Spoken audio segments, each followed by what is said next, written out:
এই জায়গায় যে স্পিড বোট চালাইতে পারবো এটা আমার চিন্তায় ছিল না। যে যারা যে বলতেন যে আমাদেরকে দিয়ে কিছু হবে না, তারা দেখে যান স্পিড বোটের কত গতি, এই গতিতেই সোনারঘাট বহুদূর আগে। এই জায়গায় পরিষ্কার করবো নিজে নাই না, নিজে নেবে পরিষ্কার করে এই জায়গায় গোসল করবো আর নৌকা চালাবো। কিন্তু আল্লাহর বিশেষ রহমতে এই জায়গায় যে স্পিড বোট চালাইতে পারবো এটা আমার চিন্তায় ছিল না। আমি মহান রাব্বুল আলামিনের কাছে শুকরিয়া জানাই যে যারা যে বলতেন যে আমাদেরকে দিয়ে কিছু হবে না, তারা দেখে যান স্পিড বোটের কত গতি, এই গতিতেই সোনারঘাট বহুদূর আগে। আমরা এই স্পিড বোটটা 1 মাসের জন্য আনা হয়েছে। আপনারা প্রতিদিন বিকালে এসে লাইন ধরে আপনারা, আমরা 2টা থেকে শুরু করব। আপনারা আজকে তাড়াহুড়া করার কিছু নাই। আপনারা আসবেন, বাচ্চারা বা যারাই উঠতে চান 5 জন করে এইখানে আমরা আপনাদেরকে স্পিড বোট চালানোর ব্যবস্থা করব। আর বিষয় থেকে আজকে রাতে আমাদের আলোকসজ্জা হবে। আমরা আকাশটাকে আলোকিত করতে চাই সোনারঘাটের বাজার। আপনারা থাকবেন, মাগরিবের নামাজের পরেই আমরা আকাশটাকে আলোকিত করব। আমি শুধু আপনাদের কাছে একটাই, যে আমরা সবাই মিলে বঙ্গবন্ধুর সোনার বাংলা বানাইতে চাই, সবাই সহযোগিতা চাই। আমি একা সব পারবো না, তবে আমি নমুনা দেখাই দিয়ে যাচ্ছি।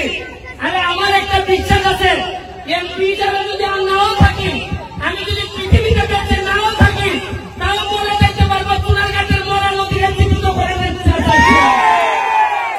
যারা আমাকে সহযোগিতা করেছেন, দুলাল হাজি, আমাদের বাহার, আমাদের তাজুল বাহার, আমাদের সোহাগ, তারিম, যারা করছেন সবার প্রতি আমার কৃতজ্ঞতা রইল।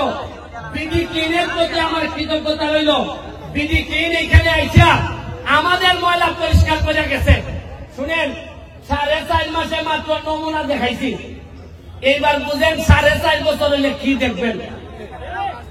পরিষ্কারের কাজ পুরা 3 কিলোমিটার রাস্তা হবে, ওয়াকওয়ে হবে, এই স্পিড বোট চলবে। এইখানে চেয়ার টেবিল দিয়ে আপনারা বসে বিকালবেলা চা খাবেন এবং সুন্দর পানির ব্যবস্থা করব। আপনারা যে এই বাড়িগুলো আছেন, আপনাদেরকে বলি, আপনারা ময়লার পানি আল্লাহর রাস্তে পৌরসভার সাথে আলাপ করে আপনারা যার যে ময়লা পানিটা যদি নিজেদের মধ্যে রাখেন, যেভাবে আমার বাসায় আমি রাখি। আমি তো আমার বাসার ময়লা নদীতে ফেলি না। আপনাদের সাথে আমি, আপনারা আমার লোক, আপনারা আল্লাহর রাস্তে ময়লা ফেললেন না, কারণ ময়লা ফেললে আপনাদের সাথে যুদ্ধ করে আমরা পারবো না। কিন্তু আমি আল্লাহর রাস্তে আপনাদের কাছে চাই, বৃহত্তর স্বার্থে, সোনারঘাটের স্বার্থে আর ময়লা ফেললেন না। ময়লা পরিষ্কার করতে 40 বছর লাগছে। আপনাদের সহযোগিতা আমি চাই। আমি সরকারের কাছে হ্যান্ড ওভার করার আগে আপনাদের সহযোগিতা চাই। সরকারের কাছে হ্যান্ড ওভার হইলে আপনাদের জন্য এটা সুবিধাজনক হবে না। আমি কালকে ওই মাথা থেকে এই মাথা পর্যন্ত 3 কিলোমিটার জায়গা আমি দেখে আসছি। পুরা 3 কিলোমিটারে দেখবেন পর্যটন কারে কয় আমরা দেখায় ছাড়বো। আমি বলছিলাম কিনা যে যারা ঘাম দিয়ে গোসল করে তারা ইতিহাস বদলায়। ঘাম দিয়ে গোসল করতে যেহেতু শিখছি, আপনারা আশ্চর্য হবেন। এই যে ক্যামেরাগুলা, প্রতিটা ক্যামেরা $1000 ইনকাম করে। জীবনে চিন্তা করছেন, ভিডিও হয় মরা নদীর উপরে, $8 ইনকাম হয়, $2 ইনকাম হয়। এইটাই এই প্রথম সোনারঘাটের মাটিতে শুরু হয়েছে। এইটার জন্য আমি মনে করি আপনারা খালি সোনারঘাটের লোক না, এখানে হবিগঞ্জ থেকে ইউটিউবার আসছে, এখানে বিভিন্ন জায়গা থেকে ইউটিউবার আসছে, ঢাকা থেকে ইউটিউবার আসছে। শুনেন, এই সোনারঘাট মাধবপুর আমরা ইতিহাস বদলাইতে আইছি। আমরা আগের মতো করে আর চলবো না। আপনারা জানেন, গত 4 মাসে আমি 29.5 কোটি টাকা বরাদ্দ পাইছি। কত টাকা পাইছি? 29.5 কোটির মধ্যে 25 কোটি হল আমরা রাস্তাঘাট বানাইতে পারবো।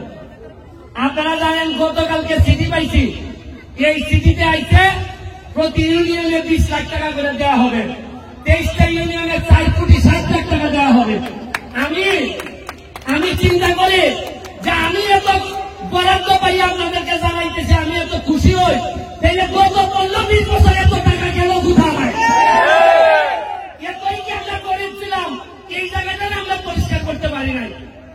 বললেই আমার বিরুদ্ধে। আমি এখন কি করবো বলেন? কারো বিরুদ্ধে বললে আমার বলে যে আগামীবার এমপি যাচ্ছেন, তোমার ভোট নাই। আমি বলছি আমার আর এমপি লাগতো না। আরে নিজের জন্মস্থানের সেবা 5 বছর পাইছি, এর যে সৌভাগ্য আর কিছু হয় না, এটাই আমার জন্য যথেষ্ট। আপনারা তরুণ যারা আছেন, ইয়াং যারা আছেন, আজকে দেখেন চা বাগানের শ্রমিক ভাই বোনেরা, এরা আগে জানতোই না যে এদের এত সুবিধা আছে। আমি কথা দিচ্ছি, আমার এলাকায় যত চা বাগানের শ্রমিকরা আছেন তাদেরকে একটা পর্যটন নগরী বানাইয়া এরা যেন আর পিছনে তাকাইতে না হয়, এই ব্যবস্থা আমি করে দিব। সত্যি আমাদের যারা বাচ্চারা আছে, আমরা একটা ইংলিশ মিডিয়াম স্কুল চালু করছি।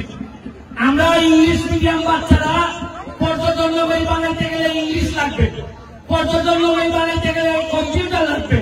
আমরা কম্পিউটারের ট্রেনিং শুরু করছি। আমরা ইংলিশের সাইকোর্স কোচিং এর সাইকোর্সকে নিয়ে আসছি আমরা সোনারগাঁও যাদবপুরে। খালি এটা না, আপনারা জেনে খুশি হবেন, হেলিকপ্টার আইসা কোম্পানিরা আমার কাছে টাকা চাইছে। তারা সিলেট যাওয়ার সময় এরা সোনারগাঁতে স্টপেজ দিতে চায়। যেভাবে কাউন্টার স্বাস্থ্যগঞ্জে যেভাবে কাউন্টার আছে, এরা গাড়ি দাঁড়ায়। আমার সাথে কথা হইতেছে, সোনারগাঁতে হেলিকপ্টারের কাউন্টার হবে। হেলিকপ্টার নামে আপনারা নেন না কেন? আপনারা জেনে খুশি হবেন, আগামী মাসের দিকে আমাদের এখানে টেকনিক্যাল কলেজ হইতেছে, টেকনিক্যাল কলেজের কাজ শুরু হইতেছে। আপনারা জানেন ট্রাক্টর প্রতিদিন এখন গর্ত ভরাটের কাজ করে, রাস্তায় রাস্তায় গর্ত ভরাটের কাজ করে। আমি